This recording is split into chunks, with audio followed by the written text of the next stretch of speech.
Hello, and welcome back to my channel, Mary Reads to Live. And today we are going to be talking about the Edan trilogy by Dr. Philip Chase. And this trilogy is an epic fantasy about a boy named Raven and his journey going through and in dealing with a holy war.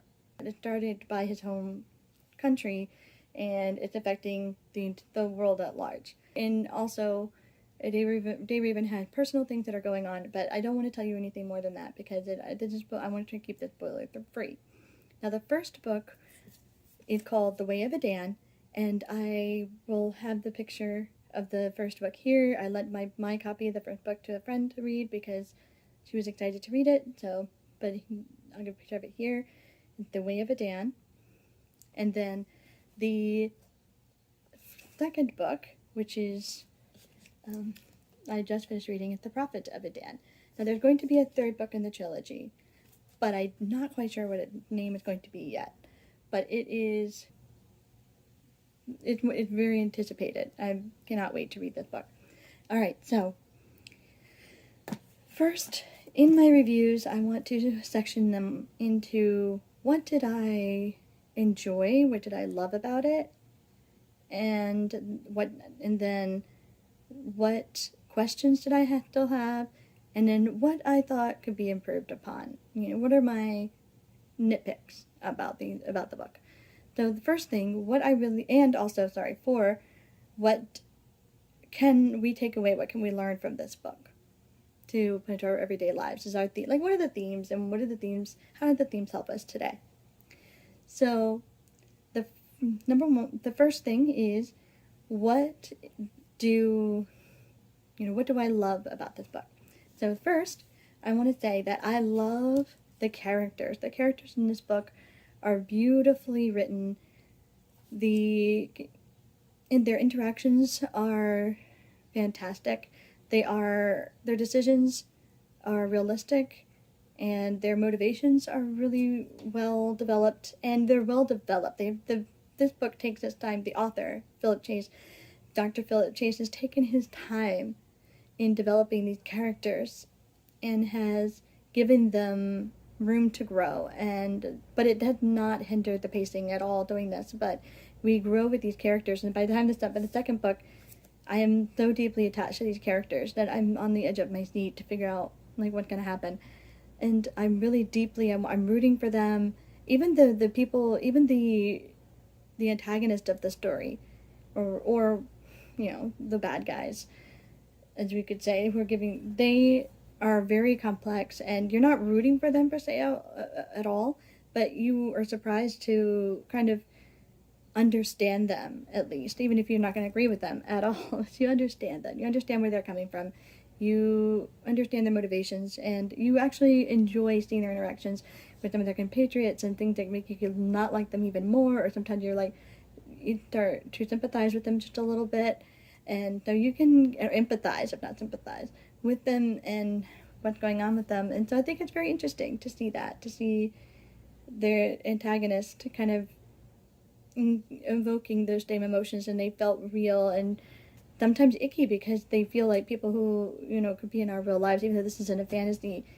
These types of people with these kind of ideals can exist still, and has existed in our history. So it really feels rooted in humanity and the worst and the best of humanity. His characters are very rooted in that. They're the best and worst of humanity, and sometimes in some shades of gray. There are characters who are not morally good, right? They're not doing things for all the right reasons, even if it's the right thing to do. They're not always doing it for the right reasons, and I think that that's very realistic too. So his characters are top-notch, beautiful. Another thing that I really love is the language, the writing. There are parts of it that remind me of Tolkien, in the best parts of Tolkien's writing, in that the descriptions are very memorable. They're very imprinted into your mind. You can picture what's going on in your head very easily, and also it takes your breath away. It's how beautiful, almost poetic in a lot of ways.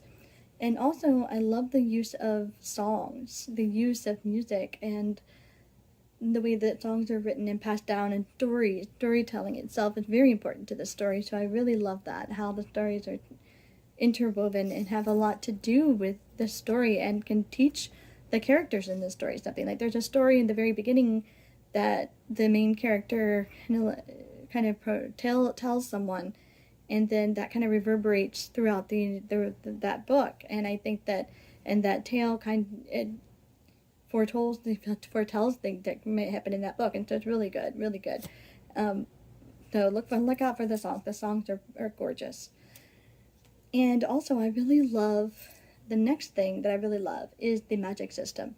The magic system is, bar none, very interesting. It is based on attunement to what they're trying to affect, to the point where they're very, like, empathy. It has a lot to do with empathy, and so I don't want to spoil it. But empathy has a lot to do with it, and it's very much a soft magic system. We're not quite sure how it works. It's like Tolkien magic system. It's kind of vague but powerful and mysterious. So I love that. I love the way that works in the story, and also the way that the connection to animals and stuff in this story is very well done, and nature. So that also reminds me of Tolkien a little bit. Is that the main characters all have a big connection to nature and how nature and the seasons really affect everyone. And I think that that's a really great thing to aspect of the book, is that we get to know the world even more through the descriptions of the nature and how nature works in this story. Going back to about the characters, I love that we have a strong representation of different types of people. We have a very strong female leaders in the story. We have queer people in the story, and that's amazing. They have amazing arcs. We have the different races and their interactions. We have it kind of looks at racism in this world and how they have to overcome it to be able to survive, and I think that's very good representation of different types of people and how it's dealt with in this book. And so that's another thing that I really, really enjoyed. And also, I love the different settings, because we have a part of the books that is all a walking, right? It's in the forest, right? We have parts that are on the sea, which are great. We get a good nautical adventure. We get in mountains. We get all kinds of settings and all kinds of different types of terrain. And I think that makes it a very well-rounded story when it comes to setting, because the setting really becomes real in your mind, because it really I feel like we've been to so many different places that it feels fleshed out, and different types of people and different complexities of their cultures in this world. So I think that's their setting, their culture is really affected by their habitat, right? Whether it's mountainous, whether it's the plains, whether it's near the ocean, Arctic, whatever it is, right? And I really love that aspect of it as well. And now we're going to get to what I feel could be my little bit of my nitpicks. And I don't want to do this too much because I don't want to spoil anything. But one of my nitpicks, and probably one of my very few only nitpicks, is that I felt like there was something major that happens in the story so far in this book that we could have gone more into it. I felt like the stakes could have been a little higher. I felt like it could have felt more earned, a little more earned. And that was what I'm going to say about that. Is like there are most of the things in this book that the people and things, the powers or any kind of big successes are very well earned in this book. In these books, most of them are. But there's one that I felt like could have been a little bit more. That's all I'm going to say. And it was still beautiful. It was still epic. It was still really good. And I enjoyed it. But I just felt like wanted a little bit more out of that. I'm not going to tell you which event that is, you'll probably know when you read the series. You'll know what it is, but it's still done very, very well, and it doesn't detract from my enjoyment of the book at all. That's just a nitpick, right? A very little nitpick, because that's all I got. It's nitpick because this book is great all the way through. What have I learned from this story so far? This trilogy is not finished, but from where I'm at, where I'm at in this, what have I learned? What are some of the themes that I think are important? Is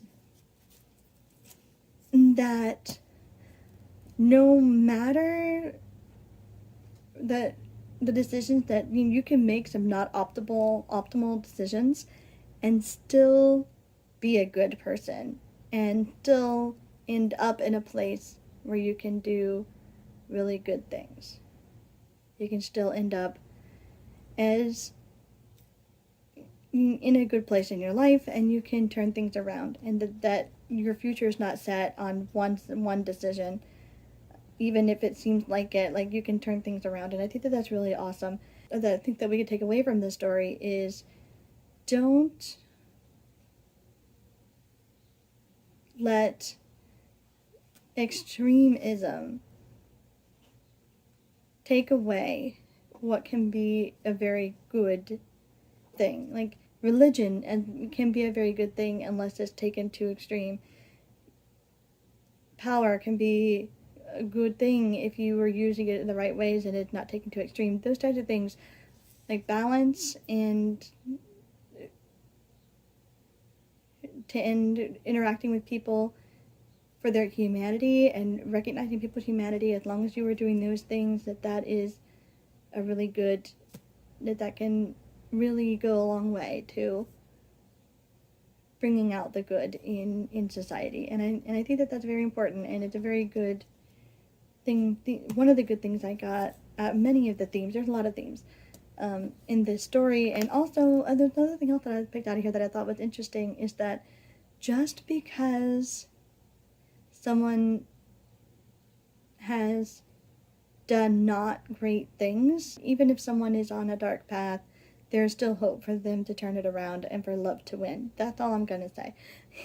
That love and hope, if you hang on to those two things, that things can turn around and things can be, it may not turn out optimal, may not turn out the best, but it can turn out in a much more positive way. It can be a learning experience, things like that. So, and to learn, and basically learn from your mistakes and continue on and try, just to keep trying no matter what. Keep trying no matter what happens. Just keep getting up, keep trying, do better next time. That type of mentality, that resiliency, I think is very important. Alright, well, I have just been babbling on now, but I love this book so much. And now, the last thing I'm going to do is talk about what star rating would I give this, and I gave this a 5 stars, even with my nitpick. I gave it 5 stars because I really loved it. I loved this story. I can't wait to read the last book, and this world has really become one of my favorite fantasy worlds. I really enjoy it, and so I'm going to give it 5 stars. The writing is beautiful, for all the reasons I said before. Characters, writing, setting, everything, it's amazing. So I really enjoyed it, and I'm giving it 5 stars because I can, and I did. I really enjoyed it a lot. So thank you very much for joining me. That is all I've got to say. In the comments below, let me know if you've read if you've read the 2 books in the Edan trilogy that's out so far, The Way of Edan and The Prophet of Edan. Let me know if you read it and what you thought. You're more than welcome to disagree with me in the comments. I'm all for that, as long as it's done respectfully. Thank you for joining me, and as always, have an adventure with reading, my friends. Bye.